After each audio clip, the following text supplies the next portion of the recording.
Rising concerns over opioid overdoses in the coastal bend. Health officials are warning more Texans are dying from synthetic opioids like fentanyl since the COVID-19 pandemic began. Experts say that fentanyl, of course, a powerful drug that can be fatal even when taken in small doses. Brandon Schaff spoke with those in the community who are trying to do something about it and is here now with more. Brandon? Hey, good evening, Mike and Leslie. And Dr. Kim Onufrak with the Health Department tells me tonight that provisional data for 2021 shows a continued increase in deaths linked to fentanyl. Now, this trend is exactly why some are trying to raise awareness to the issue locally before it's too late.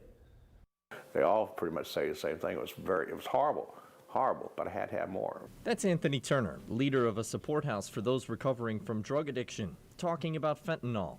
It's a synthetic opioid that medical experts say is killing Texans at an alarming rate. Fentanyl, about the size of 3 grains of rice, could be fatal.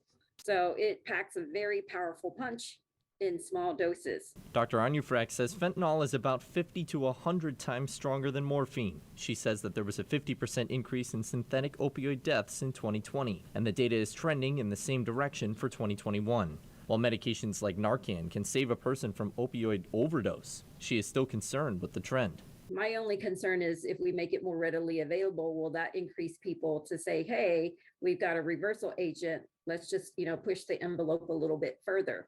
Turner is the executive director of Wenholtz House in Corpus Christi. He says people come there to recover from their problems with addiction and that synthetics like fentanyl are everywhere. The highly addictive nature of the drug is similar to his own experience. I was in horrible addiction for almost 2.5 years. Turner came to the Wenholtz house in 2007 after his struggles with alcohol. I had driven by a little bar for 20-something years and never pulled in there.